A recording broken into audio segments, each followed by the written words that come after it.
Good morning, and good afternoon, and good evening. Because no matter where you are and what time of day or night it is for you, welcome to UC Grad Slam.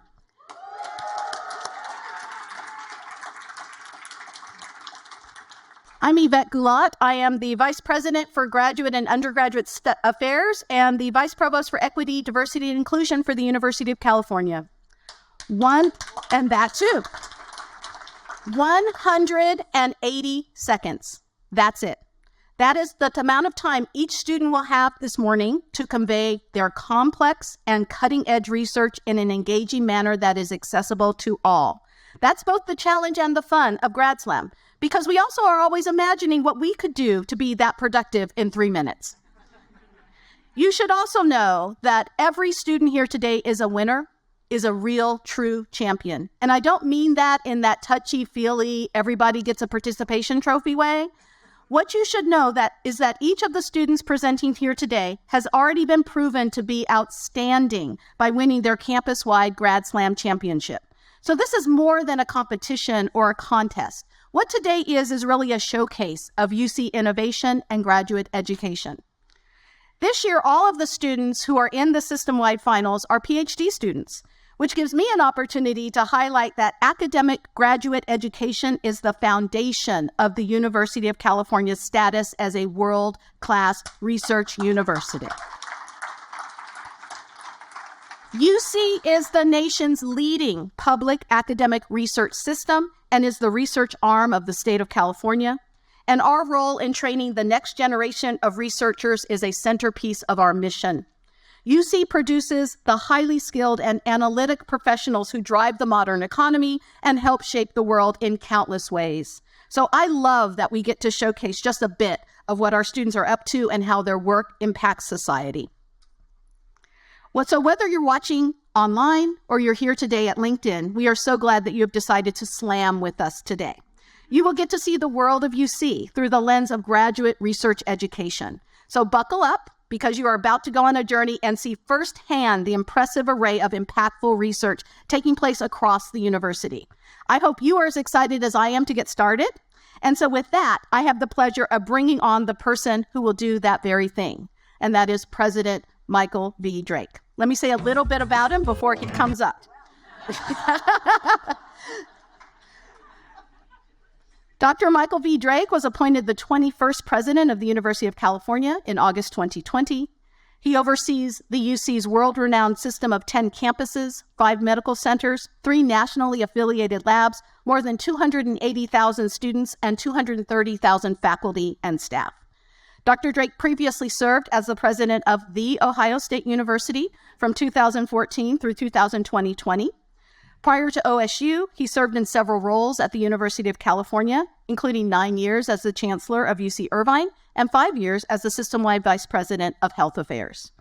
He is an ophthalmologist by training, and he received his AB from Stanford University, his MD and residency from UCSF, and his fellowship training in ophthalmology at UCSF and the Massachusetts Eye and Ear Infirmary. Please join me in welcoming Dr. Michael Drake.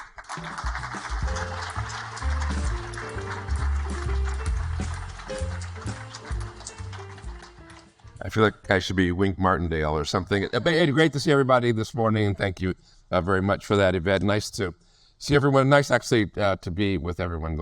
Glad that we began the first year I did this. It was completely virtual. I was in a little room with a screen, and then we had a few people last year, and then nice to have more people here this year. So great that everybody could come out, and we really appreciate being here. And really appreciate our host, LinkedIn, for being able to support us again.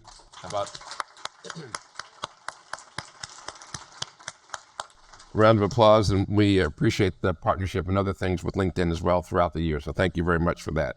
It's a terrific event, a wonderful way to celebrate our students and the great work that they do during the year, and really just celebrate this part of what the university does. So many people from outside think of universities as college, where you go with books under the arm to go to class, and that's great, and that's a really important part of what we do. But I said books under the arm, I guess that aged me. The general concept.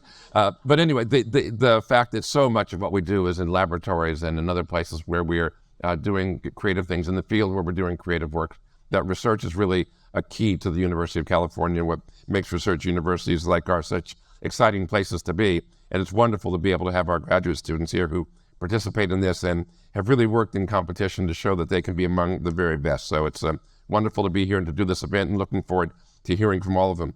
The 10 graduate students we're about to meet are already champions at both doing the research but also explaining the research in an engaging, dynamic, and understandable way. As winners of their campus Grad Slam contests, they've proven their skills as scholars and as communicators. So we're all in for a treat today as these talented scholars share what they've been working on.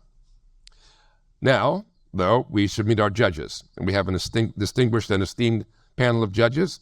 They have the important job of assessing how well each participant engages the audience in explaining and communicating their research.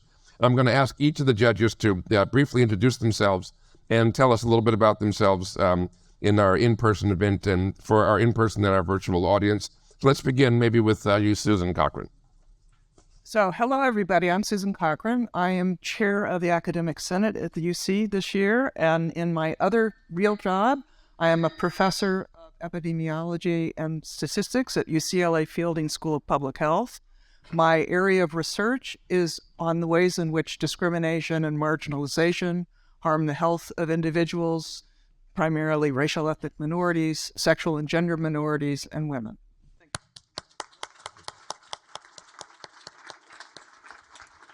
Good morning, everyone. My name is Dr. Miyako Hatano. I'm the executive director at the Oakland Symphony, just across the bay in Oakland, California. I've been there for 5 years, and my doctorate is actually in music from the University of Southern California. So I know, boo, I get it. You seem like the last person. Yeah, I also serve on quite a few boards, including Visit Oakland, the Association for California Symphony Orchestras, as well as the League of American Orchestras, and I'm an advisor for a social purpose corporation called Maestro Games, where we work with first responders, healthcare providers to help build resilience technology.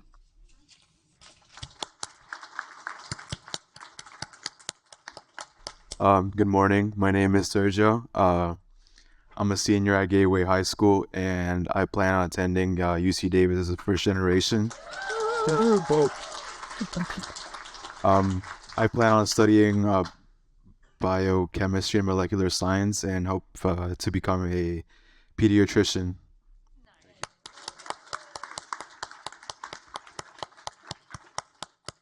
Good morning, everyone. My name is Lenita Pace Hinton. I am Director of Development at Cal Matters, which is a nonpartisan media publication. My background is in journalism and in education. I formerly worked at UC Berkeley's Graduate School of Journalism, where I did advising of grad students, and very happy to be here to learn more about the wonderful young people who come out of our UC system. Good morning, everybody. I'm Ana Matasantos, and I have the privilege of being a regent, and I'm very excited to be here. I'm very humbled by your work. Thank you for sharing it with us.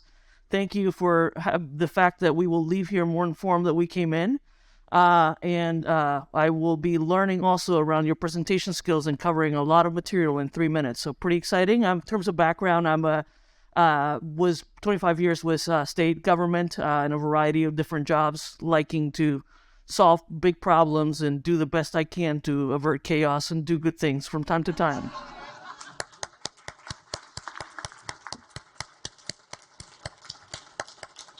Well, thank you very much to our esteemed judges, our esteemed, humble judges who understated their levels of contribution and commitment in the world broadly. So I appreciate that humility, but as well as your taking the time to be with us here today.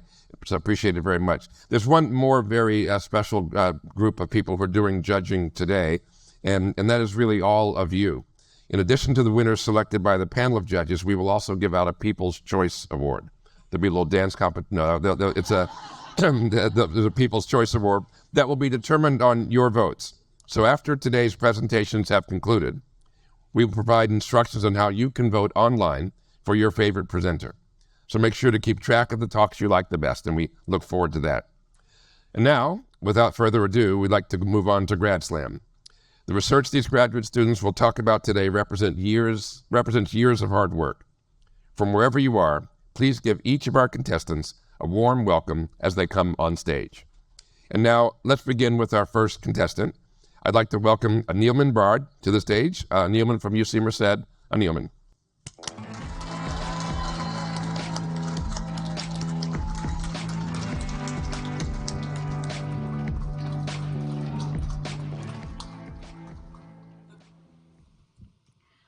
Put your hand up if you have been affected by flood or heavy snow in the last month or two. Many of us, I have too.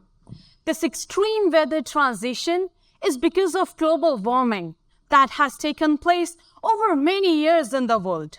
Recent data show that 79% of the gas emission causing global warming is because of one single pollutant, which is carbon dioxide.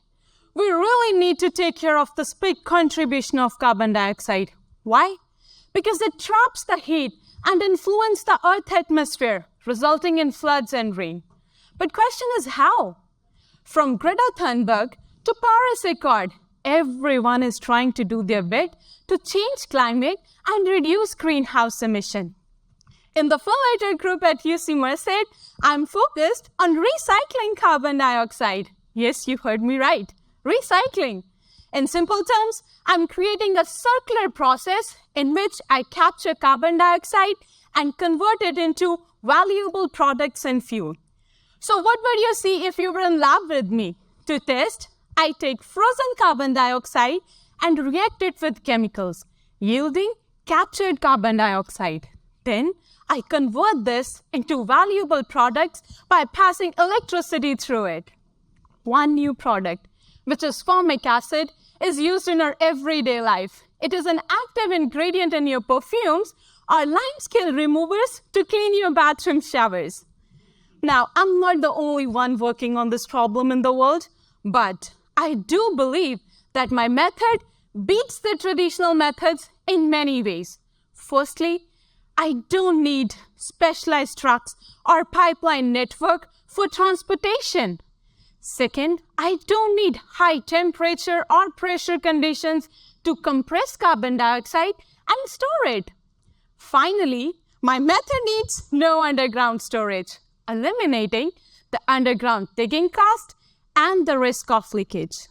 In a nutshell, the current methods are old, cost-intensive, although we have new, cost-effective, improved methods, but we're still testing different chemicals and currents to convert carbon dioxide into products. One thing that I and others working in this field are confident about, either this project will yield something groundbreaking or could make a major dent to carbon dioxide emission, changing our vision of how we view carbon dioxide. Thank you.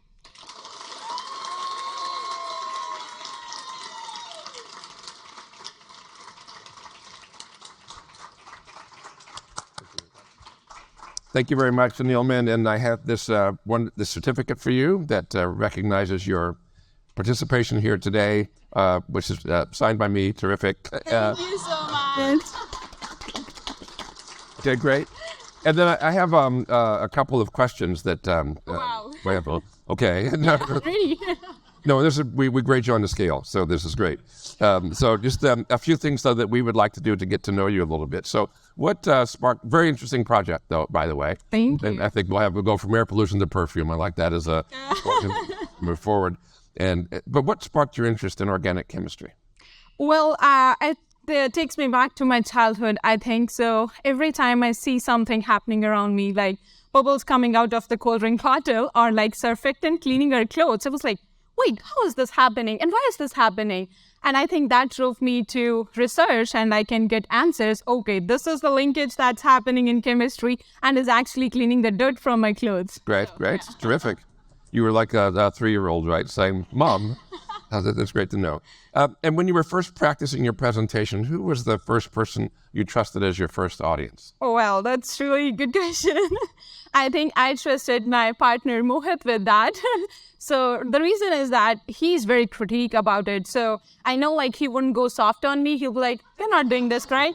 You're not doing this right. So that's, yeah. Okay, I fantastic. trust him with that. Great. And he applauded, stood up and applauded and cheered. Well, I won't. Oh, I wouldn't go into that. That's great. What is your favorite thing about conducting research at your campus? What do you like the best? Wow. I think it's my lab. I love it. And I'm happy that I got the best supervisor, Michael Finlater, and the environment we get, my colleagues, they're brilliant. And especially, how can I forget the cutting edge technology using Merced provides us, different instruments. Yeah, I think it's all great. And I love being in my lab doing a couple of things, although it's coming to an end because I defended yesterday and finally graduated. Really, high fives. Thank you. Yeah. Great. Well, congratulations on that milestone. That's really important. And actually very nice that you were mentioning when I asked about your favorite thing about working in your lab. You said actually what I was hoping you would say and what I expected you to say, which is that it's the people that you work with there that really make it such a special experience. So that was really terrific. And I think that's one of the things that's the best about research is working on a team. I think it's like another family away from your home. So for sure, yeah. Fantastic. The questions are submitted to me, so I let me say I take only partial responsibility for them. But I like this one. It says, if we were going to make you UC president, what project would you attack first? Wow, that's really great. Imagining myself UC president. Wow, I'll have to take. Here, wait, let's illustrate. Oh wow. Okay, great. Yeah. Firstly, I get to host Grad Slam, so that's amazing. Right, and I feel really great having defended, so that is perfect. Yeah, I think you're already doing a great job. But what different I can do? Probably like bringing on different projects or like more technology to the universities. What do they need? And trying to bring overall university internationally, like at a really great level, so that like everyone, like they should know whenever in any corner of the world, if we just say UC, oh yeah, that's really great. So, and focus on diversity. That's one thing I really want to bring together so that we have everything all together. Great. Yeah. Well, I'll make sure that people took notes and we'll do all those things exactly as you said. Thank you. They're all wonderful things. Thank Great you so to meet much, you. Dr. Congratulations. Thank you.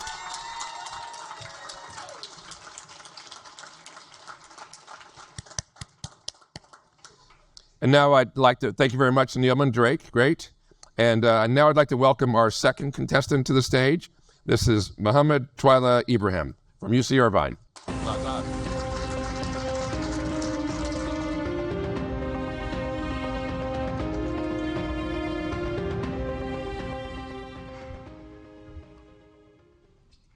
Collaboration, the key to learning and discovery. I've realized this as I work with surgeons to solve one of their big problems: remote collaboration during live surgeries. Now, remote collaboration in surgeries has been around for a while. A remote surgeon consultant uses a computer to annotate a digital model of the surgical site.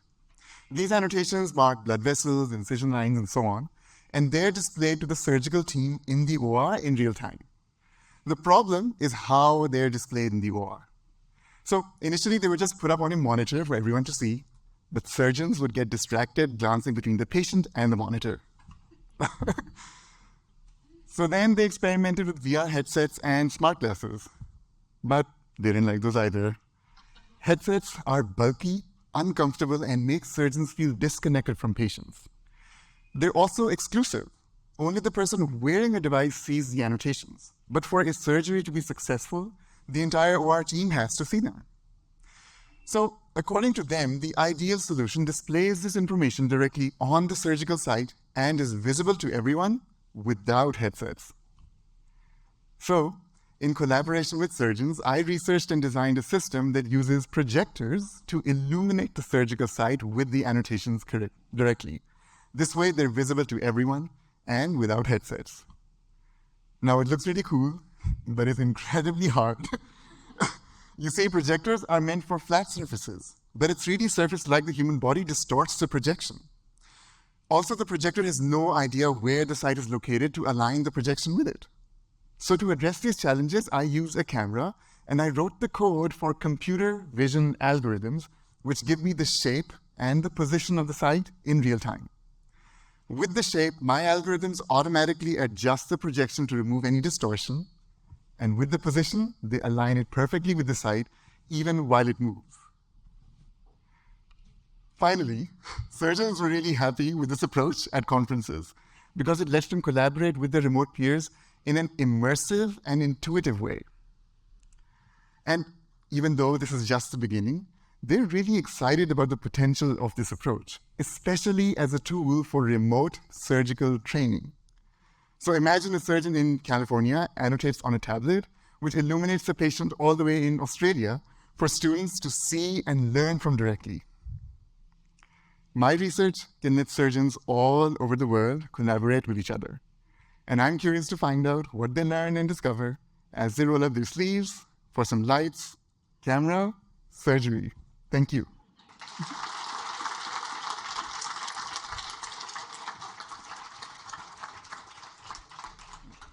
Very pleased to present you with this certificate, Mohammed. A terrific presentation.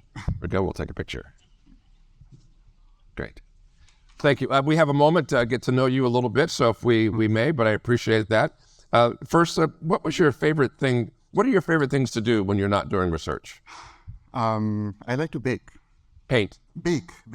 Bake. Yes, Sorry, baking, bake. bake. And so what do you bake? Anything to do with chocolate, Janet. Okay.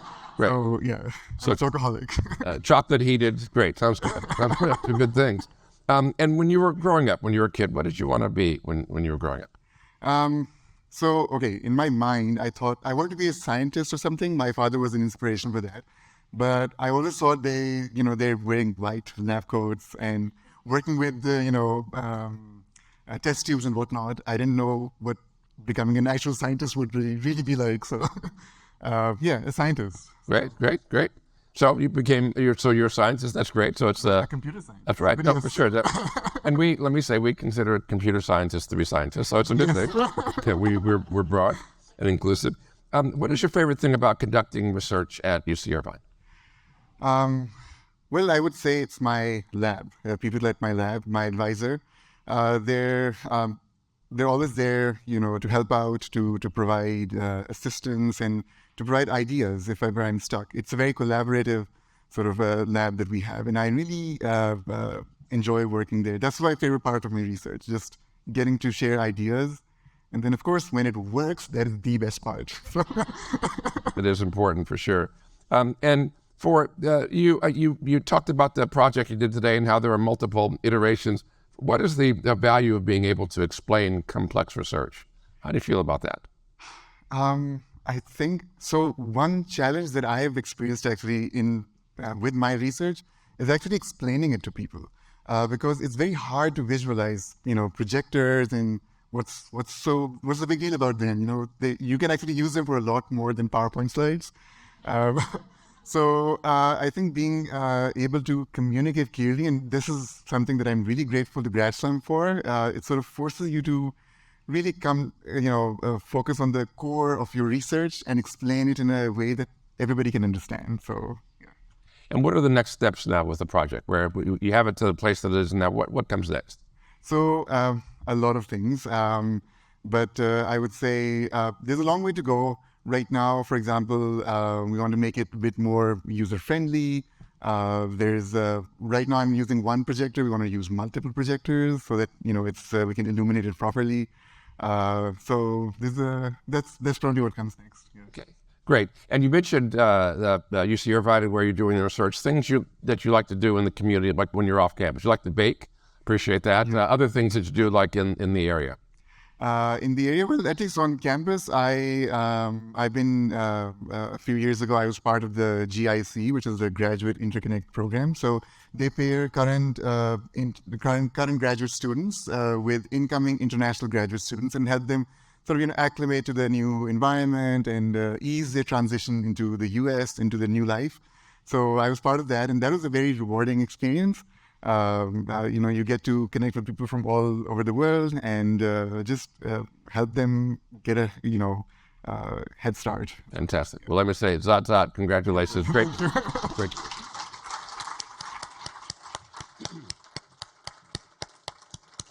Thanks very much, Mohammed. And now I'd like to welcome our third contestant to the stage, Annette Hilton from UC Santa Barbara. Annette?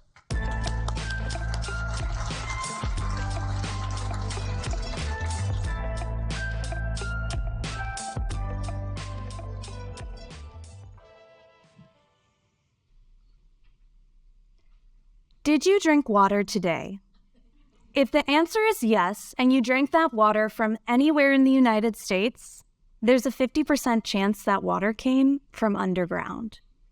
Although it may seem invisible, groundwater is everywhere. We rely on groundwater for the water that we drink, water to grow our food, and to maintain the ecological habitats that we enjoy. Unfortunately, groundwater is in trouble. Humans use a lot of groundwater, and groundwater loss is connected to all kinds of problems, including drinking water contamination and even the sinking of the ground itself. Groundwater is such an important resource, states are fighting over it in the Supreme Court. So, how can we sustainably manage groundwater? In environmental science, we try to look to the past in order to better predict the future. But in the case of groundwater, this has been a real challenge. Most records we have of groundwater in the United States only go back to the 1940s. But by then, we had already been using groundwater for at least 70 years. So I was wondering, how can we manage groundwater for the future if we don't even know what it was like when we first started to use it? This inspired me to dive into the U.S. Geological Survey archives, where I discovered that early groundwater measurements actually exist. I led a team of 5 students over the course of 6 months to help me hand transcribe and digitize over 10,000 early groundwater measurements. Here's what I found out. Groundwater was a lot different in the past than it is today. There was a time when groundwater would gush out of wells onto the land surface, like a fountain. In the same places where groundwater was so abundant that it would shoot out of the ground, today, wells are going dry. Out of all the wells we examined prior to 1910, 61% of them were these flowing wells. But post-2010, only 5% were flowing. This historical information can give us an idea of the amount of groundwater there might have been in the past. But more importantly, these flowing wells show us how groundwater was moving underground, which is actually connected to the problems that we face today, like contamination and the sinking of the ground surface. Using these measurements, we can make better, informed decisions about how to manage groundwater for the future, so we can protect the water that comes out when you turn on the tap. Thank you.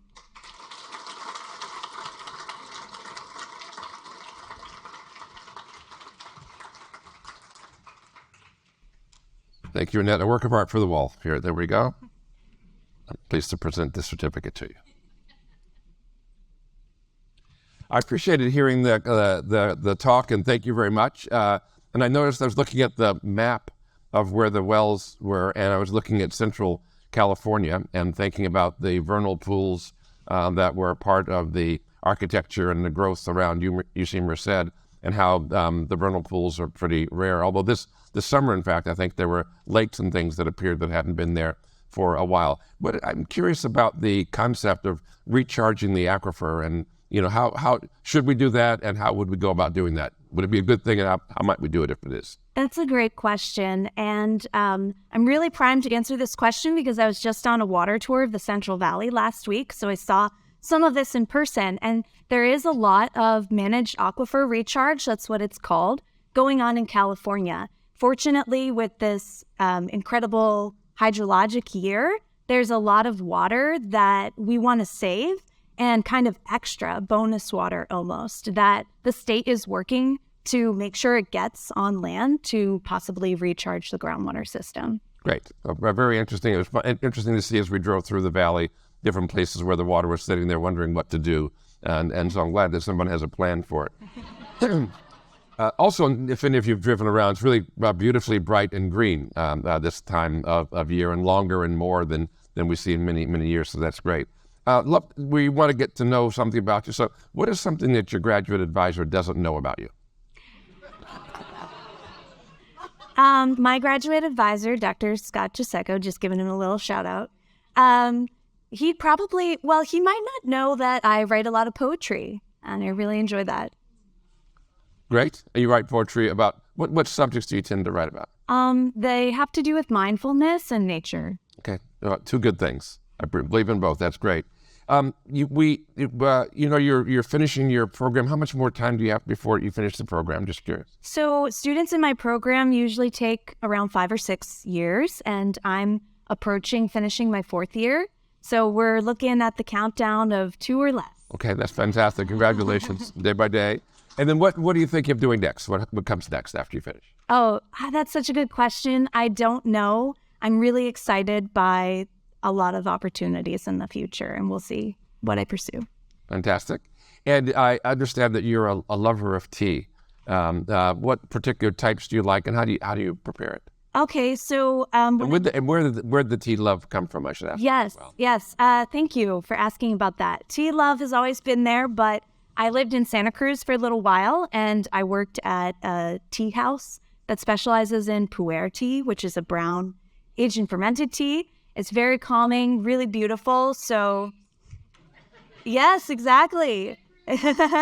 So that's my favorite kind of tea, and it's a very nice mindfulness ritual. Great tea. Okay, fantastic. Sounds like a good thing. We got notes on that as well. So I got notes earlier about how to fix the UC system, and now I know how to do tea as well. So those are two really, really good things.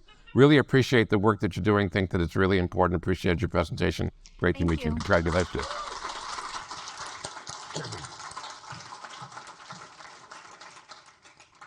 And now I'd like to welcome our 4th contestant to the stage, Elissa Monteiro from UC Riverside. Elissa.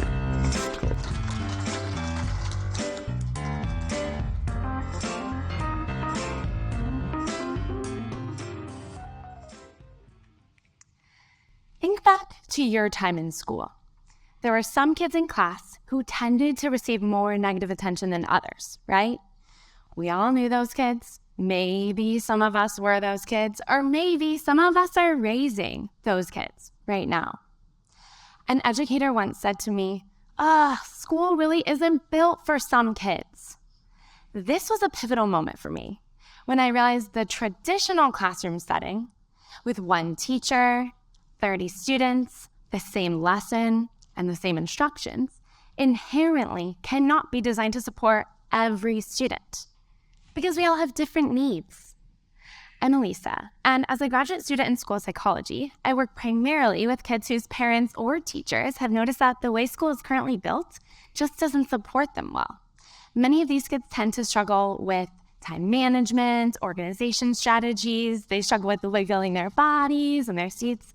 And as a result, they often struggle academically.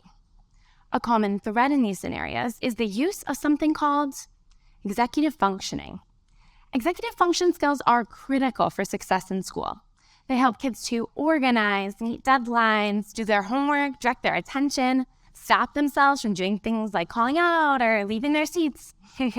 Y'all are doing a really great job of harnessing your own executive function skills right now. So how do schools promote kids' executive function skills? Well, other people have already begun to design tools like time management and organization strategies to support students. What we don't have yet is a timely and accurate way of identifying the students who need those tools. That's where I come in.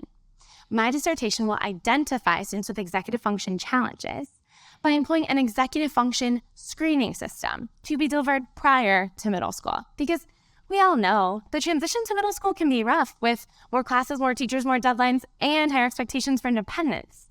This makes early detection of executive function challenges critical. We really want to scoop kids up before they get overwhelmingly frustrated, lose confidence in their academic abilities, and before poor interactions with peers and their teachers discourage them from giving their best effort in school. So what's a screening system? Well, schools are still trying to work out the most efficient and effective ways of identifying the students who need extra support. A primary recommendation is that we ask all parents and all teachers to complete short questionnaires to assess all students' strengths and weaknesses. That's what I'll be doing in this study. The big idea here is that when we identify students with executive function challenges early on, we can match them up with the right tools before they really start to struggle in middle school. Thank you.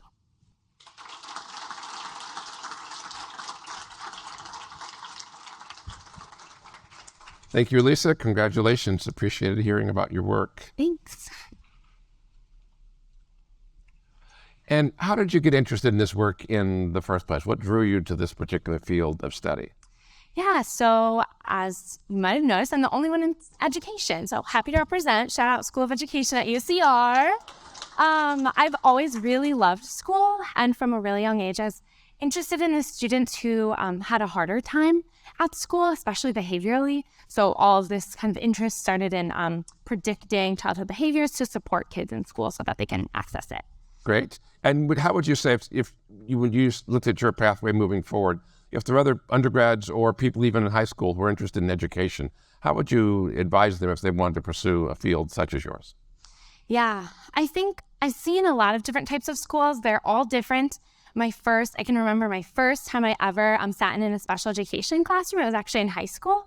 And that was kind of what kind of lifted me off to be interested in psychology. And I'm primarily interested in supporting teachers. So I think doing a lot of observing, listening, validating. Teachers are having a rough go of it right now. So all of that, I think, has inspired me to do this work. I think that's terrific. As I said, my question just sort of prepared one of them, but I'm going to modify it a bit. It was something that's been interesting that's occurred in the news lately. I'd say something that's interesting and positive that you've seen in the news lately. I'm curious about something that's caught your attention. Positive. Okay. I mean, it's tough question. It's like extra credit if you get something positive. Yeah, I think something I'm paying a lot of attention to, and a part of my dissertation does this, is schools are really being charged with conducting these screening systems right now. So I'm kind of looking at the way schools are being funded in order to do this work, how teachers are being supported right now. We're trying to do good work. It's tough learning what works and what doesn't. It takes a process, but that's what I'm currently paying attention to. Fantastic. Appreciate that. And what do you plan on doing when you're done with your studies? What's your career track? Yeah, so I just proposed my dissertation successfully, and next year I'll be on internship. Okay, fantastic. Congratulations to you on that. And so then internship, and then where do you see yourself 10 years down the line? What's the direction? Ooh, okay, so I am on internship at a school for kids with ADHD and autism, and then Center for UCI, actually, Center for Autism. And so I hope to work in an academic medical setting, mostly supporting teachers and parents, because I really believe they're the people giving kids the tools directly. So I really value that work. Hope I get to keep doing it. Well, terrific work. Appreciate it. Congratulations.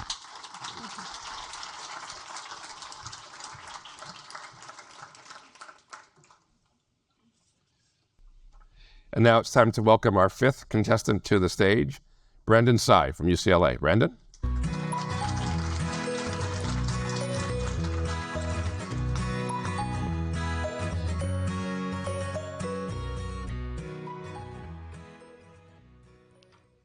A 50-year-old man rushes to the emergency room. He has a fever, difficulty breathing, and has been coughing for the past 3 days. In the ER, he tests positive for COVID. But that's impossible, he says. He's gotten all the vaccines and boosters. So how did this patient still get COVID? The answer to this question lies in how our current COVID vaccines work. The vaccines expose your body to the spike protein, which you can see in green. Your body then generates antibodies against the spike protein, giving you immunity against the virus. But each new COVID variant often has mutations in the spike protein that changes its shape, which you can see in yellow and orange. Now, the virus looks a little different, but this is still enough for it to escape being recognized by your immune system, making the vaccines less effective. My goal is to develop a better vaccine by targeting parts of the virus that do not mutate. I am a genetics student, so the first place I looked at was the DNA sequences of 1 million COVID samples from around the world, including data from every variant. Then I looked at where the mutations were occurring, which you can see in red, and I discovered that some proteins, like the spike protein, had significantly more mutations than other proteins, like the polymerase. The polymerase is a protein responsible for making viral particles and is therefore vitally important for the survival of the virus. From the survival standpoint, the spike protein is less important, so any mutations in the spike protein don't really affect the virus. But the polymerase is very important. So any mutations to the polymerase will likely cause the virus to die. Out of curiosity, I looked at other major coronaviruses responsible for SARS, MERS, and the common cold, and found the same exact thing in every single one of them, meaning that even after years of evolution, the polymerase is highly unlikely to mutate. So why does any of this matter? Over 6 million people have died to COVID. My discovery may be the key to a better, longer-lasting, universal, one-size-fits-all vaccine that can literally save millions of lives. By vaccinating against proteins that rarely mutate, we can address one of the biggest problems we are facing with COVID right now, which is different variants bypassing our vaccines. I'm talking about one vaccine that works for every variant, past, present, and future. My discovery is so promising that academic, biotech, and pharmaceutical labs around the world have already begun research and development for this next generation of COVID vaccines. Thank you.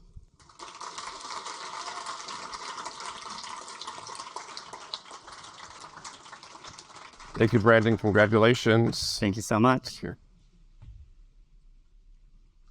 Well, very exciting and very promising work. A one-size vaccine, the one-size-fits-all, that would be terrific and not mutate. And actually, that would turn you quickly into a donor for us, so I get to know you well. So, Fingers crossed for myself as well.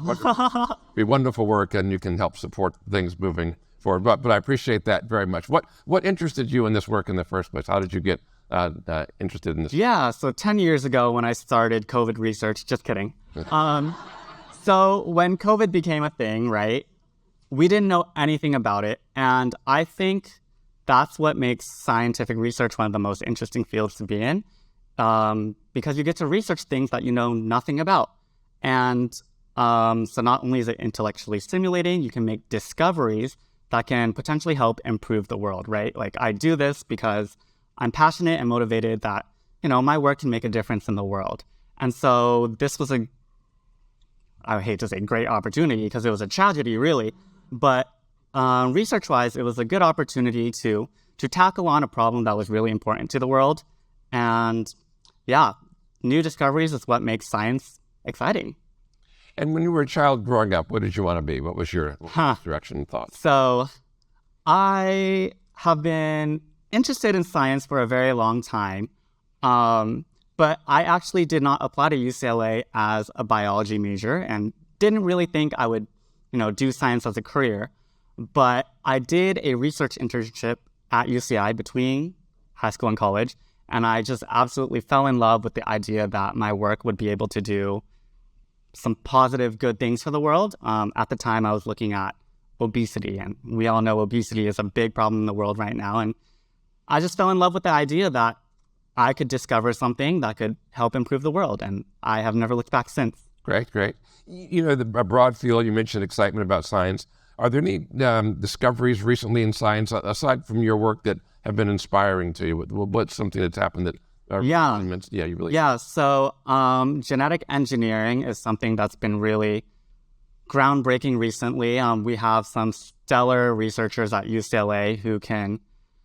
some individuals are born with genetic diseases, and if you can identify those early enough and tweak their DNA, they can actually be born without any problems. And so there are just so many frontiers awaiting to be open in that area that, of course, need very careful regulation and care in terms of what we can edit and how we edit and how safe it is. But it's definitely in the future.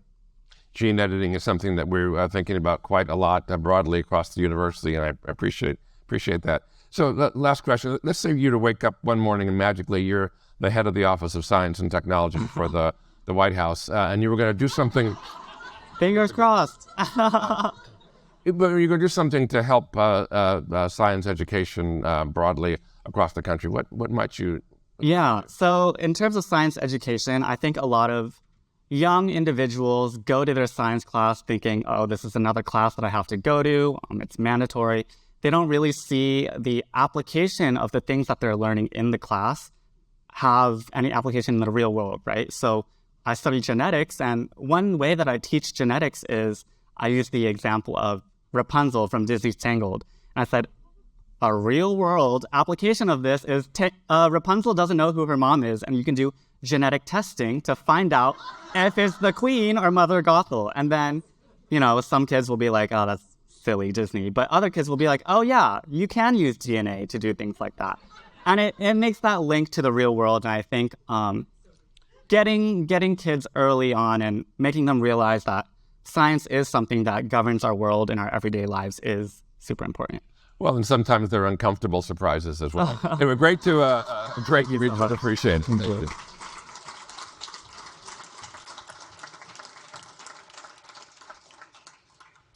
And now to welcome our sixth contestant to the stage, Christa Seidl from UC Santa Cruz. Crystal?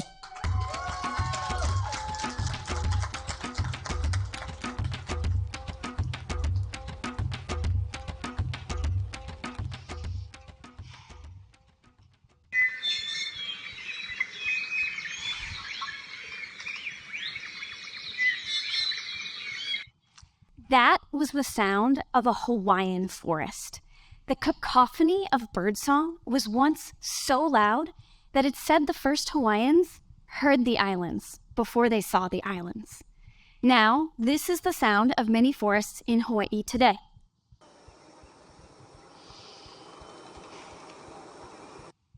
Unfortunately, the arrival of Homo sapiens was the beginning of a great silence for many species. And for some groups, like the Hawaiian honeycreepers, now only a fraction remain. And that fraction is threatened by a mosquito-spread disease, avian malaria. Now, you've probably heard of human malaria, which infects humans. Well, avian malaria infects over 300 species of birds and is found on every continent except Antarctica. Now, the reason we don't see birds dropping dead in our California backyards is because they have been exposed to malaria for millions of years and have evolved the ability to keep their parasite levels low. This is not the case for the Hawaiian birds, which were only exposed recently, and when infected, have quite high parasite levels and often die. The most susceptible species are now only found in habitats where it's too cold for malaria or mosquitoes to persist. And unfortunately, with climate change, these habitats are shrinking every year. So if we wanted to do something to slow this deadly pathogen's spread and prevent this extinction crisis, we need to know which birds are infecting mosquitoes and how many. It's mosquito bites that transfer malaria from bird to bird. In my Ph.D. research, I use an experimental system to study how well different bird parasite levels infect mosquitoes. I then use mathematical models to estimate how well an individual, a species, or a whole community of birds infects mosquitoes. Comparisons between communities allow us to identify where the risk of infection is greatest. So far, I've found that species with early and high-level infections generally infect more mosquitoes, but it may be temperature dependent. And we are already using this information to help conservationists in Hawaii identify locations where they can use mosquito management techniques to slow avian malaria's spread. If we slow it enough, it buys valuable time for the Hawaiian birds to evolve their own resistance. And spoiler alert, they're doing it already. Our goal is to bring Hawaiian birds back to forests across Hawaii, where they can be heard by generations to come. Thank you.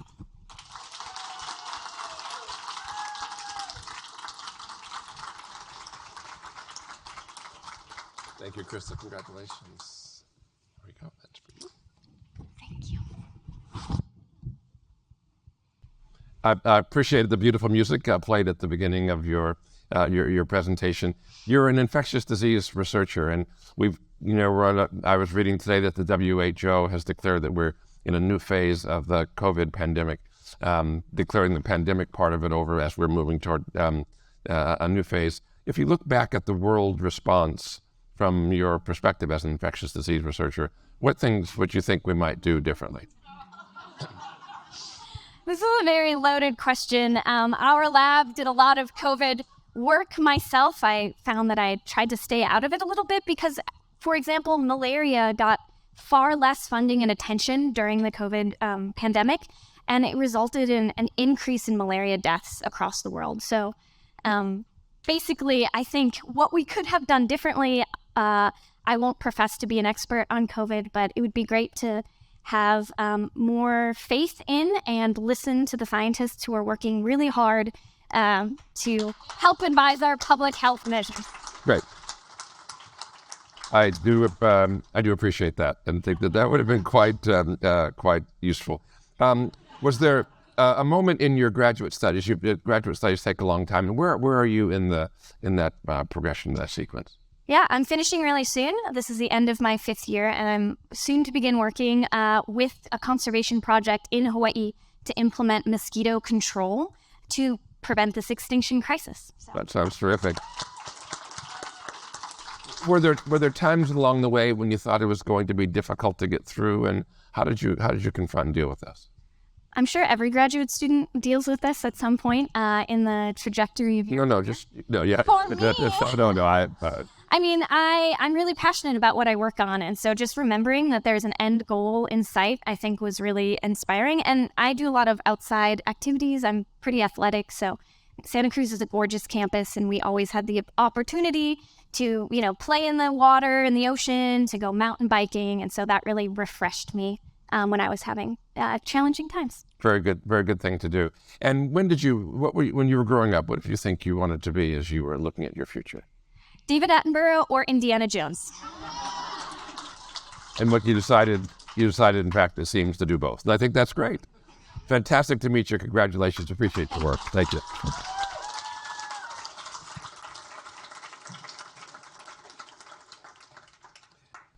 And now it's time to welcome our 7th contestant to the stage, Julia Mouat from UC Davis. Julia?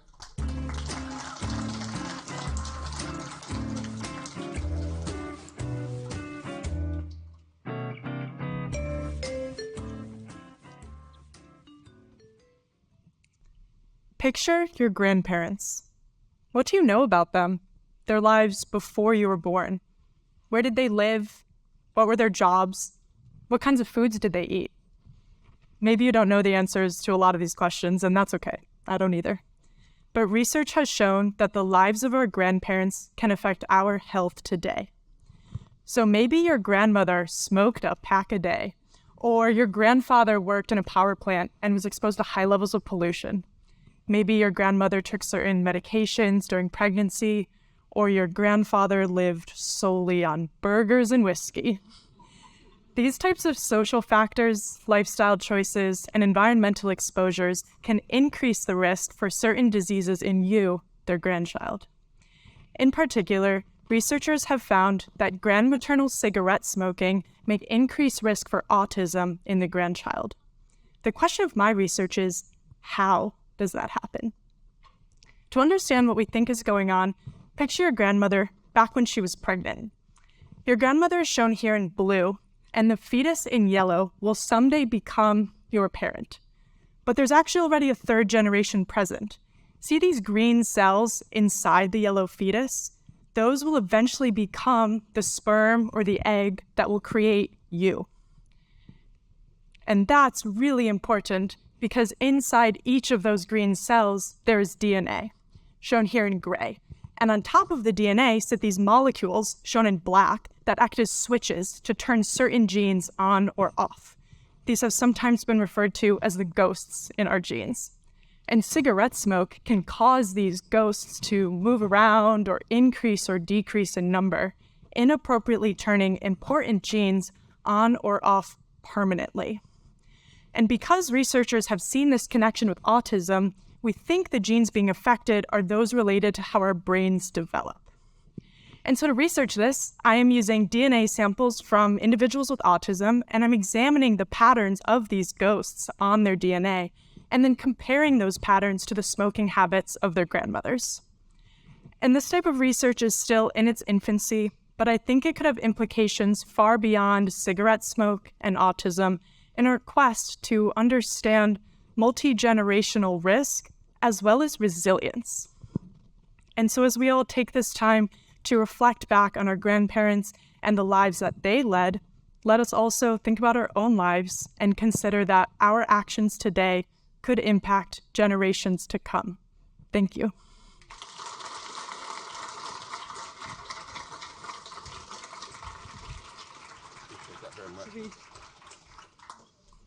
I was told to stay in the center. So. Yeah, perfectly. I think that's perfect. Okay. Perfect. Good. Okay, great.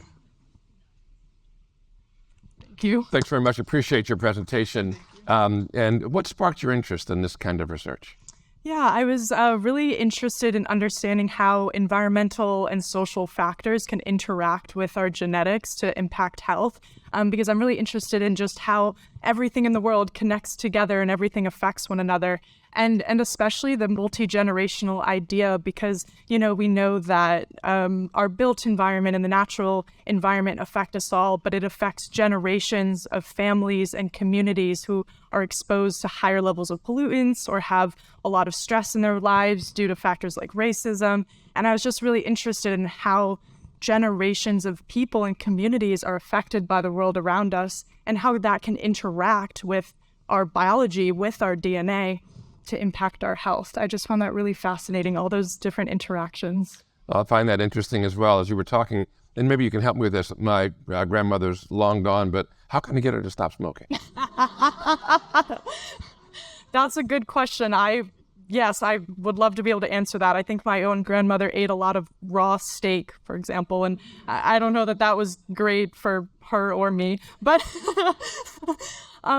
but yeah, I think it's a good question, and yeah, maybe more so how we live our own lives and are impacting the generations that come after us. Maybe I didn't know your grandmother. Maybe it would have been tough to make her change her behavior. So maybe it would have been easy. It was tough to get her to do anything, to be honest. Yeah, she was pretty clear. Yeah, but you also mentioned somebody else. I mean, you mentioned a grandpa who was having burgers and whiskey, and so a person probably died young but happy, right? Yeah, I mean, hey, there's something to that, During your research, what findings surprised you the most as you were looking down this pathway? What popped up that surprised you? It's a good question. I think what's been surprising is that it's not sort of any single thing that necessarily fully influences your risk for disease. It's like the combination of all of these different things, all of the pollutants you're exposed to, the social factors that exist in our lives and may increase your levels of stress or something like that, medications that your mother took when she was pregnant. Anything can really sort of all end up working together to influencing our health. And so it makes it difficult to study because any one thing might just have a really small % increase for, your risk. But I think they all can come together. But then I think on the flip side of that, talking about resilience and multi-generational resilience through communities and that, I think biologically we are able to resist some of the bad effects. And, we do have good enzymes and all that can break down a lot of those pollutants, which is great news. But I think just the combination of all these risk factors, our resilience, and how that's all working together has been, I think, for me, the most interesting thing. Okay. And you were looking back in your work, looking back 50 years or so, maybe a couple of generations. Mm-hmm. If you look forward to the future 50 years, what kind of things do you think we'll be working on? That's a great question. So the way that, looking back at cigarette smoking, which used to be much more common, but now is decreasing. I think one of the previous contestants brought up obesity, and I think that research is increasing because I think that too can impact later generations. I personally think that like social factors like racism are extremely important because those too can affect generations and lead to a lot of negative health outcomes. And so I think that's really important, is to study those social factors as well as the more environmental risk factors like pollutants. Appreciate it very much. Congratulations. Thank you very much.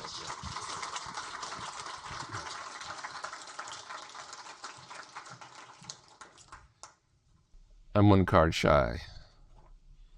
Oh, no, I got it. Perfect. Got it here. Okay. And now it's time to welcome our 8th contestant to the stage, Huang from San Diego. Sean? I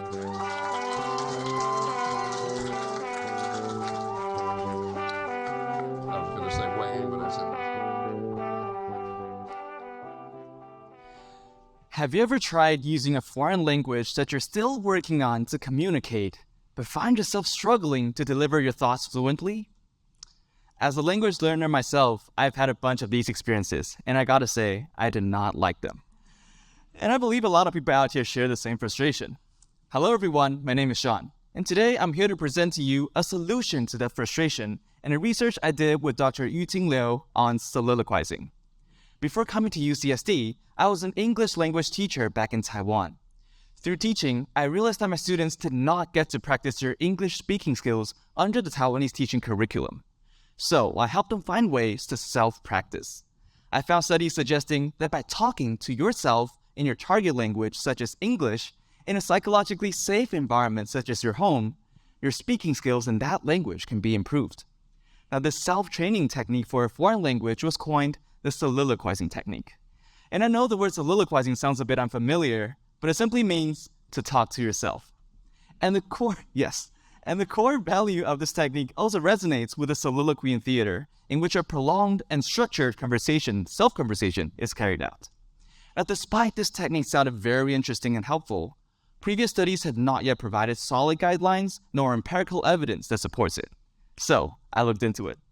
I recruited 28 Taiwanese university students that were English learners at an intermediate level. Participants practiced 1 month of English soliloquizing. Within their practice, they practiced 3 soliloquizing sessions per weekday, with each session lasting around 4 minutes. So they only practiced around 12 minutes per weekday. And we provided prompts that differed daily to help them practice soliloquizing. As you can see here, the prompts are consisted of a question and some keywords that are related to the question. So what participants simply did for soliloquizing was start by asking themselves the question we provided, and then keep on answering themselves utilizing the keywords for elaboration, and this went on for 4 minutes. Now, we can ask a simple question. Based on this design for soliloquizing, and only around 12 minutes of practice per weekday, does this speaking training technique really work? And the answer is yes, it does. Participants' speaking fluency, as measured through pruned speech rate, significantly improved after the treatment. Now, we can take a step further and ask, how can we make this technique even better? Well, very interestingly, we found that participants practice soliloquizing best when pairing it with time pressure. A gradually increasing time pressure throughout the 3 sessions forced participants to retrieve lexical items in a more efficient manner and help them in the long run. So, based on the above, next time, if you try using a foreign language to communicate, but you find yourself unprepared, try talking to yourself at home with that language with some time pressure first. Thank you, everyone.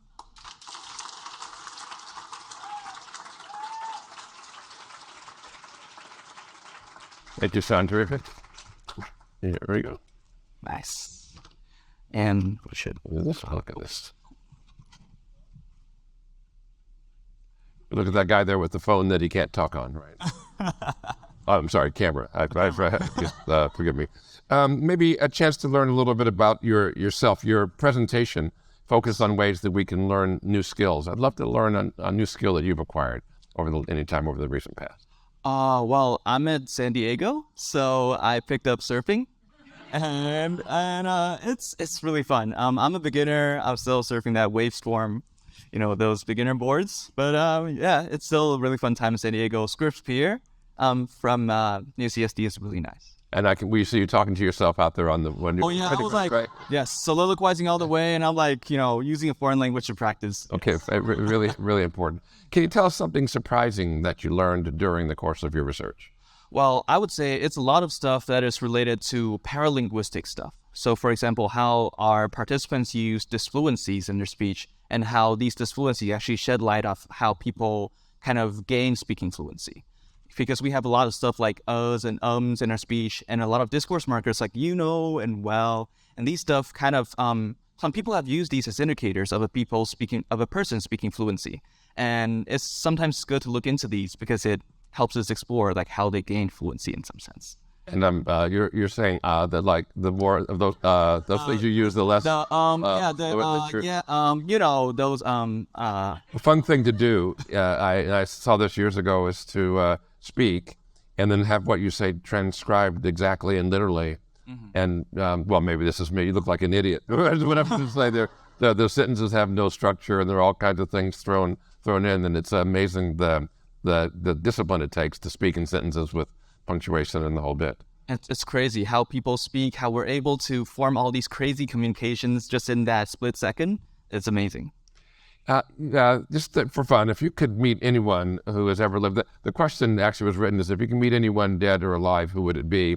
And I was thinking, meeting someone who's dead, well, never mind, I won't think about that, but because then it's pretty interchangeable. But if you could meet anyone who's ever lived or anyone who's alive today, who would you meet and why? Well, I'll go with a more a fun one. I would say I would want to meet Tom Cruise and Keanu Reeves. Oh, that's two people. Oh, Keanu Reeves then. I think it's just one person. It's just one person. Yeah. Okay. Oh, yeah. Keanu Reeves. Reeves. He's breathtaking. Okay, great. You're breathtaking. So. Hey, fantastic. Well, we should give Keanu. How long have you been a fan of his? For a very long time. Ever since the movie he did with Sandra Bullock on the. Yeah. I forgot the name. Thank you guys for helping me out. Yeah. Yeah. Yeah, they were great drivers. Yeah. Yeah, it had the bomb in the bottom. If you stop and something, you'll explode. After the bus and the bomb and the freeway, how could you not be really enamored with Keanu Reeves? And I do appreciate that. Let me say, also appreciate your work. Thanks very much. Congratulations.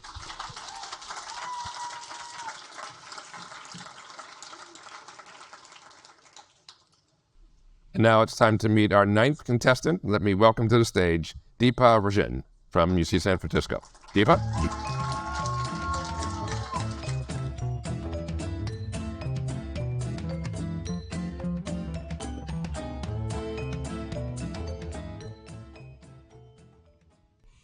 At this point, I'd like all of you to close your eyes. Yes, close your eyes. And I want you to notice if you feel anything on your skin. The itch of fabric, the texture of cloth, the softness of your shirt. You can open your eyes now. You probably noticed the feeling of your clothes on your skin when you put them on this morning. But over the course of the day, you likely learn to ignore them because you have far more important things to focus on, like Grad Slam talks. What you've just experienced is a form of learning called habituation.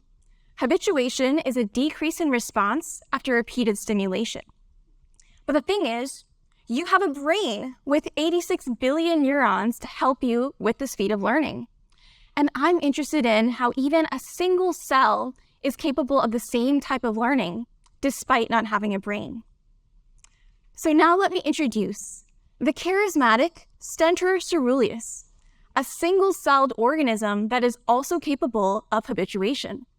And I sometimes collect these locally from ponds in Golden Gate Park.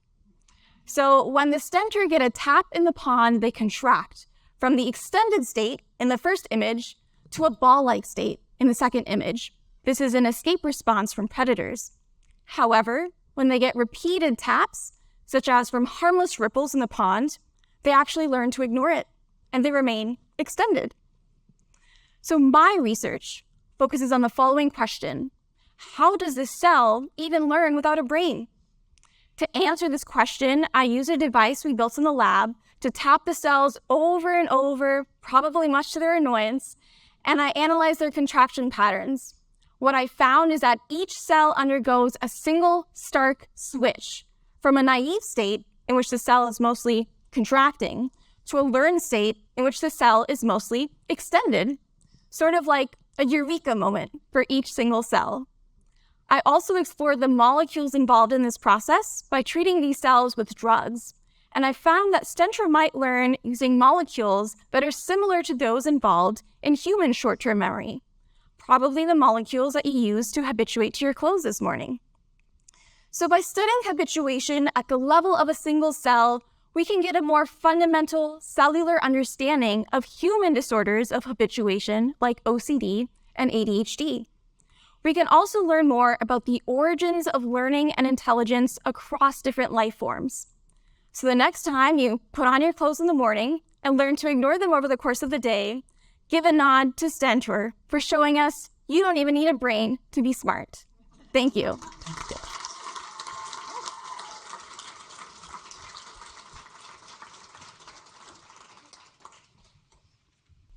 Very good. Thank you very much. Let's see if I've been habituated. Yes, there we go.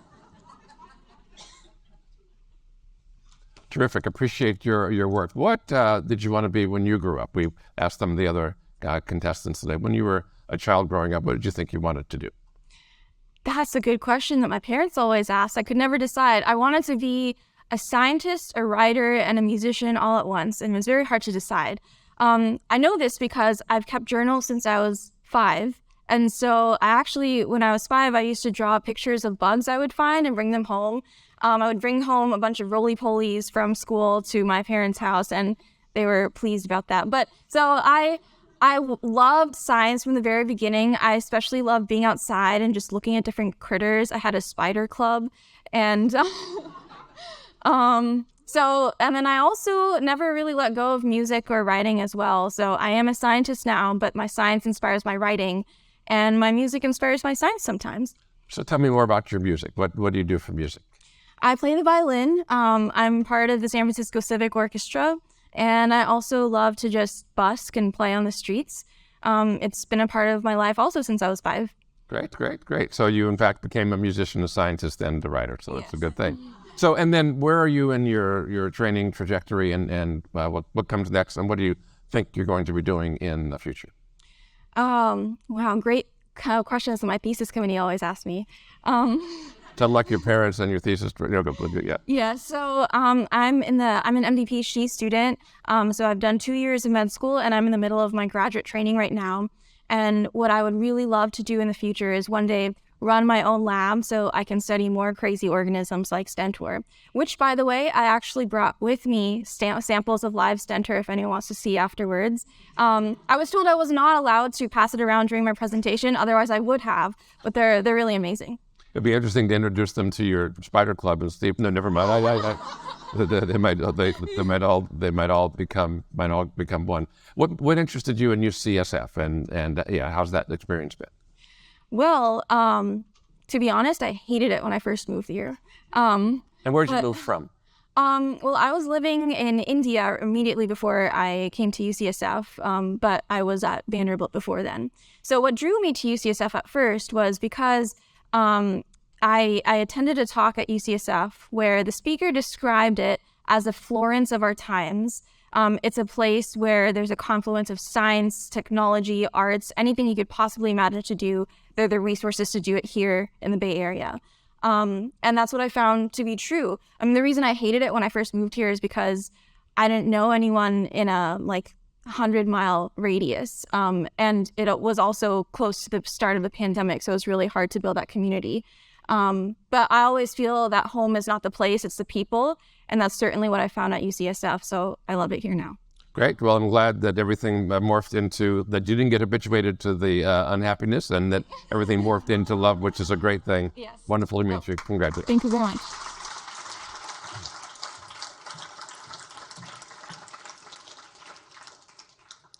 And already, we're at the time to introduce our 10th contestant to the stage. Let me welcome to the stage Madison Browne from UC Berkeley. Madison?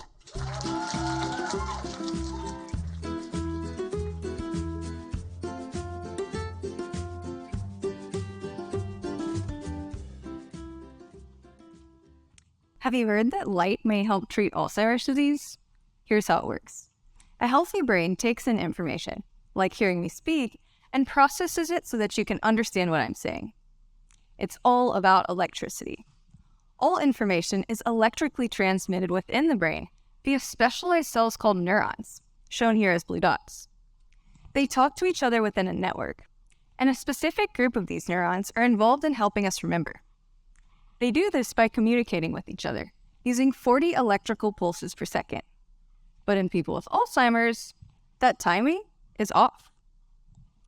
Some researchers at MIT ran a study exposing mice to a special type of light.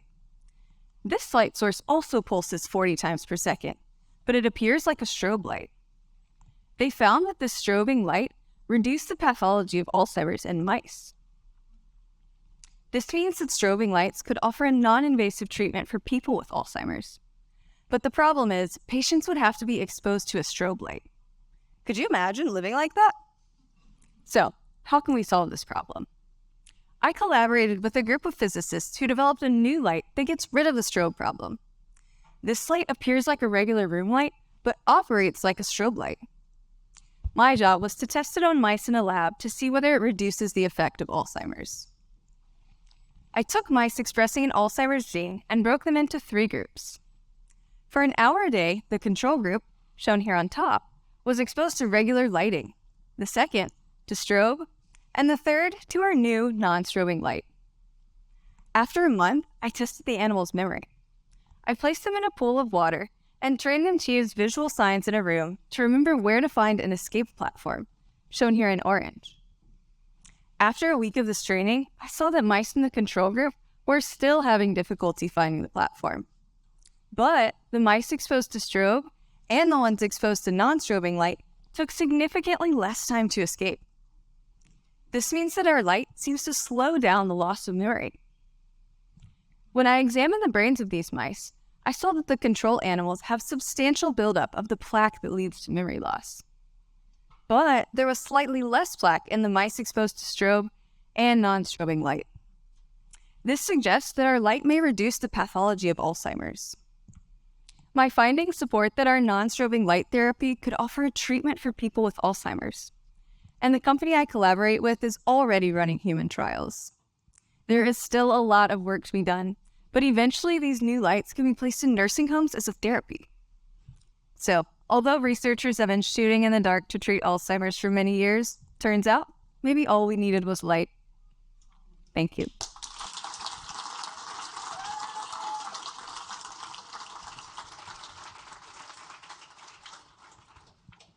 Madison, for you. Thank you. Great. Can this count as my degree? Yes. It's signed. Actually, this one's signed with real ink, just like your degree. So that's already part of it. If you just actually cut and paste, you'll be all finished. Why we all should have thought of that. It's interesting. I was a little puzzled. When I was younger, I was in places with strobe lights, but in fact, I can't remember what happened there at all. So I don't know. There's something backwards about that, but I'll consider as we go on. Love to know a little bit more about yourself when you're growing up. When did you? What were you interested in doing when you grew up? Yes, so I've always loved animals, and I wanted to be a marine biologist when I was growing up. And that's what got me interested in this career, is studying animal behavior. So that's where I come from. And then I wanted to study disease models to understand how physiology and behavior are all connected. Can you think of some good advice that you've received at some time during your career, maybe, and share that with us? Oh, good advice. Yeah. I'd say follow your passion, but also be realistic about the type of life you want to lead. Day-to-day life matters a lot too. So I enjoy going to the lab, working with students, but I also care about the goal of my research. So it's really about that balance. Balance sounds good. Mm-hmm. You're from Alabama, living now in UAM. I appreciate that. Living now in California. Something you miss about Alabama? I miss my family, definitely the most.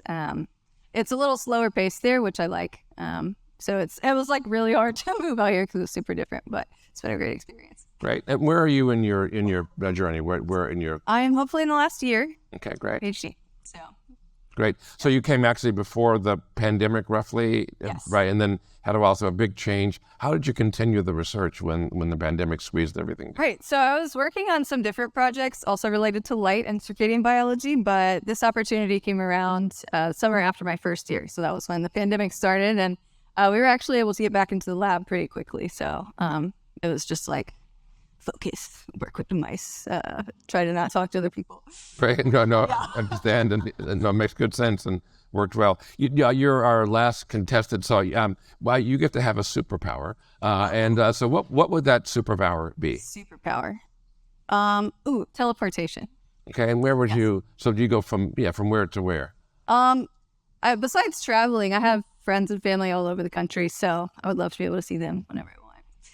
And you'd have a chance to go back to Alabama and see the family any old time, which would be great. That would be awesome. Great. Yeah. What are you thinking about for your future career? So 10 years from now, 20 years from now, what would you like? So my ideal career would be working in a group of interdisciplinary collaboration between basic science and probably tech to develop some treatments like this. Really passionate about coming up with diagnostic and therapeutic tools for psychiatric disorders. So I'll probably move away from neurodegeneration a little bit because I believe we have the ability to improve the treatments that we have right now. So Appreciate that very much, and congratulations. Yes, appreciate that.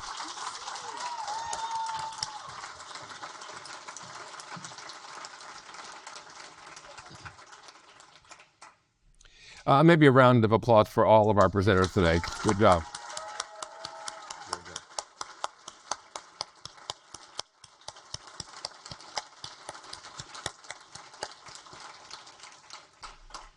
It's been exciting to learn today about the research our students are conducting.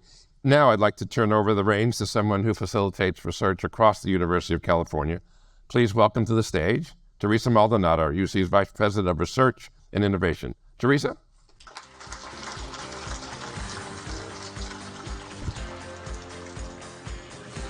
Thank you, President Drake. I had some remarks prepared, but I think the students kind of blew them out of the water.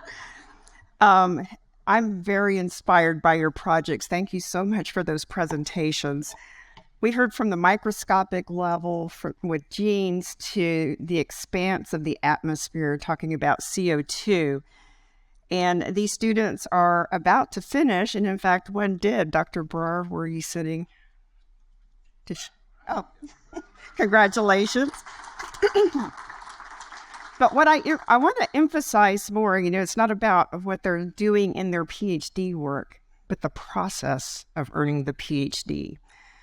I think all of you will discover that in your careers, you're not going to be doing your PhD work, but you're going to be learning and doing from the process of it. The discovery, the creativity, the critical thinking, and the innovative approaches to your work. Some of you, if not all of you, are already stepping out of your lane. And that's inspiring, and I hope the faculty are listening. But as you move forward, you're going to be in environments that may be rich with resources and some environments that may be lacking resources. But the lack of resources shouldn't stop you. That's where you become creative and you become resourceful. And so I challenge you to do that as you move forward. I've personally worked in industry. I've been in academia for a number of years. I've worked in the federal government. But my PhD preparation played a role in all of those positions I've had. Now, the University of California, we talk about our 10 campuses and our 3 national labs were mentioned.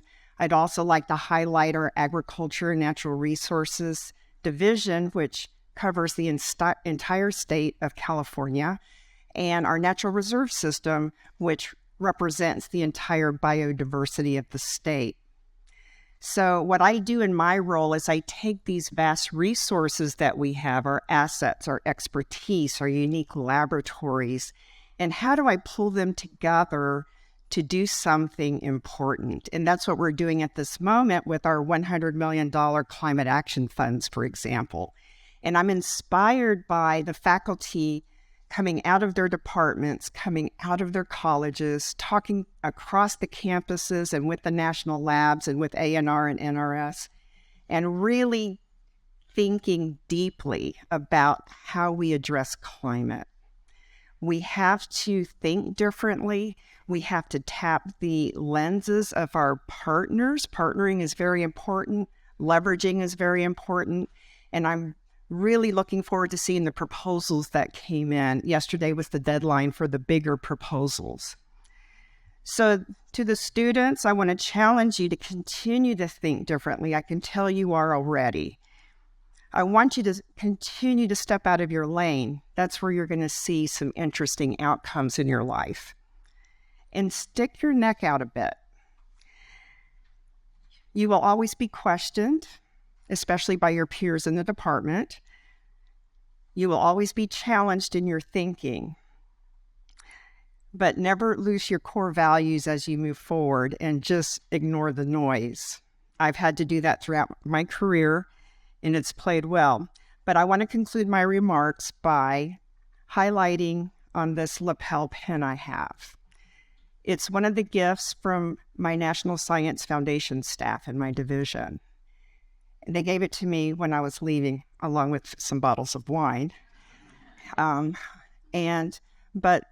I cherish this gift because when they gave it to me, they said, "Theresa, You have always stuck your neck out for us, my admin staff, my program staff, and you stuck your neck out for the programs that we represent in engineering for the country.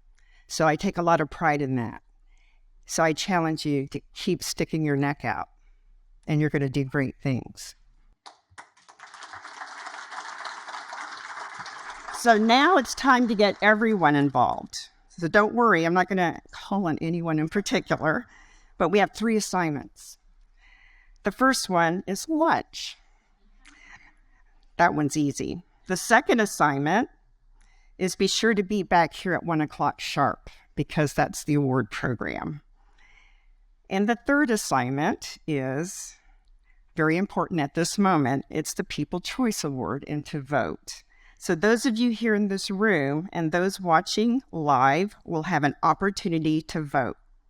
And in fact, please take a minute to do that now, or while you are waiting in the luncheon buffet line. The screen behind me, the screen behind me has information on where to go, and those of you watching or live stream should see that information on your screen. The top vote getter will be awarded $1,000. Now for what you've been waiting for all this time. I'm Catherine Newman. I have the pleasure of being the Provost and the Executive Vice President for Academic Affairs in the University of California, which is the longest title I've ever had. I'm really delighted to be here at LinkedIn, mostly because it means I can tell my children I've actually been in the heartland of social media. Because I am not in LinkedIn, I've never been on Facebook, Instagram, Snapchat, any of it. I just ask my kids to tell me what's going on in it in case there's something I need to pay attention to. But I have learned so much during this presentation so far. Rapunzel didn't have a real mother? Is that really true? I had no idea. Honestly, I'm going to have to go back and redo that whole myth. But in any case, it's just a pleasure to be here. I want to add my appreciation and my kudos to all of the students for their outstanding presentations today. I find it amazing. Yeah, let's hear it for them. I asked them whether or not they had been given instructions on how to do these TED Talk-like lectures, and they claimed absolutely not. This was sui generis, done one by one. And I'm like, really? That is just amazing. They're going to be brilliant teachers if that's what they decide to do. But in any case, they do immense credit to the University of California, and they inspire all of us to think about all the achievements they're going to rack up in the future. Your fields are so fortunate to have you, and the rest of us will be beneficiaries of your incredible achievements. Before we announce the winners, I'd just like to take a minute to recognize an extraordinary group of leaders on our campuses who help make the research enterprise so vibrant, the graduate deans. These are the scholars who are responsible for ensuring the high quality of graduate education throughout the system, and they campaign tirelessly to secure research opportunities for all of the departments. And most important for today, they coordinated all of the campus-level competitions that brought you here. I know they aren't all able to be here, but I'm going to invite the deans who are present to stand. Lisa Garcia-Bedoya, Jean-Pierre Delplanque, Jillian Hayes, Susan Etner, stand up if you're here, Harachian, Sean Bowler, James Soto Anthony, Nikkei Blanc. I know some of you are here. I saw your name tags downstairs. Lila Roop and Peter Beal. I know, Peter, you're here. Thank you. Thank you so much for doing this for your students. All right, then, let's get down to business and learn who's won these awards. We're going to start with the People's Choice Award and then move. Yeah, I'm sure that's the one you're most anxious to hear. And then move to the third place, second place, and the grand prize winner who receives the Slammy. You've heard of the Grammy? Well, this is the Slammy, and I'm told it's very coveted. I'm really glad I don't have to make all these choices myself, because I think I would vote for every presenter one by one. But I will have the pleasure of announcing the winners, and President Drake gets to deliver the prizes. So let's hear from our audience judges first. Our thanks to all of you who took the time to cast an online vote. We can now announce the system-wide People's Choice Award. The winner will receive $1,000. Da-da-da-da. I've never opened the envelope before. And it's got a seal on it, too. How cool is that? All right. Are we ready? Aneelman Brar. UC Merced.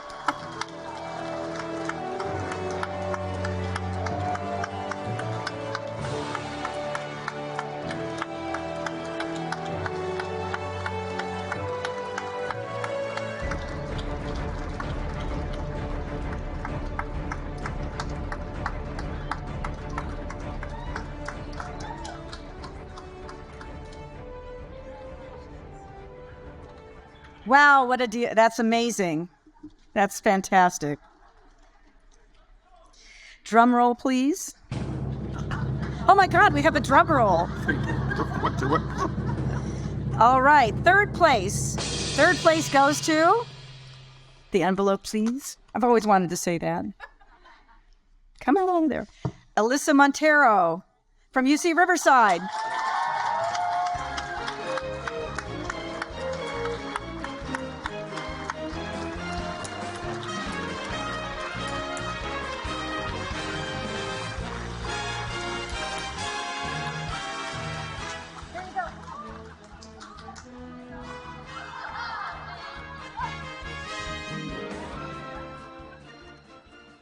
Another drum roll. Very good, very good, very good. All right. Second place. Second place goes to Julia Mouat from UC Davis, Dean Jean-Pierre Delplanque.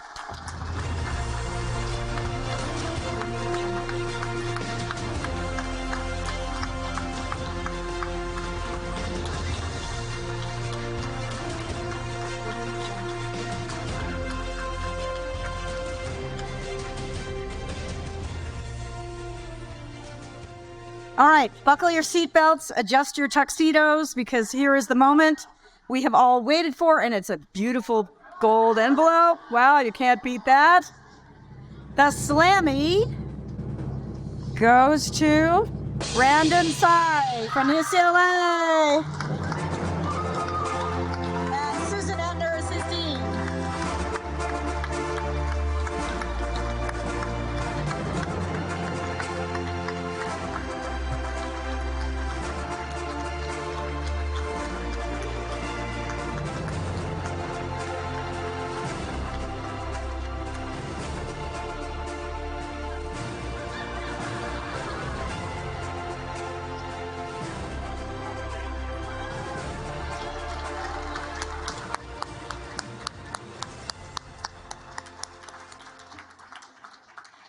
So COVID will be a thing of the past when Brandon's done with it.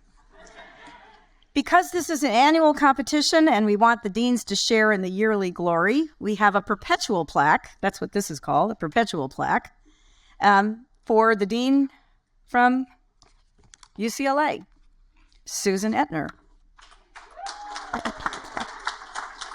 Susan couldn't be here today. You going to receive it for her? This is Susan's designee. Congratulations, Susan Christa. Thank you so much.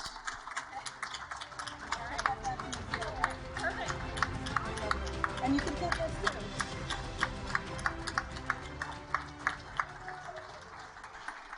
Dean Etner's name will be added to this plaque, and she gets to hold on to it for the next 364 days. On behalf of President Drake and all of us in the Office of the President, we want to thank our event partner, LinkedIn. Even though I'm not on LinkedIn, you're all on LinkedIn. And we are very glad they let us come here to host the Grad Slam here in this beautiful downtown San Francisco location. We know that LinkedIn is always on the lookout for talent, and they need to look no further than these fantastic researchers. And we're especially grateful to LinkedIn Talent Solutions, the production team, and the event personnel. Thank you for making this such a special day.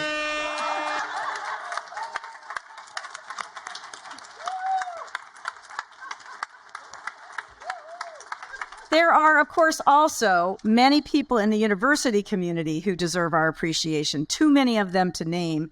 But I do want to call for a round of applause to our UCOP Graduate Studies team for their leadership of this event each and every year. Thank you, thank you. Thank you, thank you. They are the people who bring you the magic of UC Grand Slam. They bring intellect, energy, and incredible enthusiasm because you know what? At the end of the day, these students are what we do this for. They are the people who make this university so great, and they inspire us every day to do jobs that can often be quite distant from the classroom or the laboratory. But in the end, it's programs like this that help us remember why we're doing this. So we thank you, students. We thank you, graduate deans. We thank you, faculty, and all of our colleagues in UCOP who helped bring this event to us. Have a wonderful day.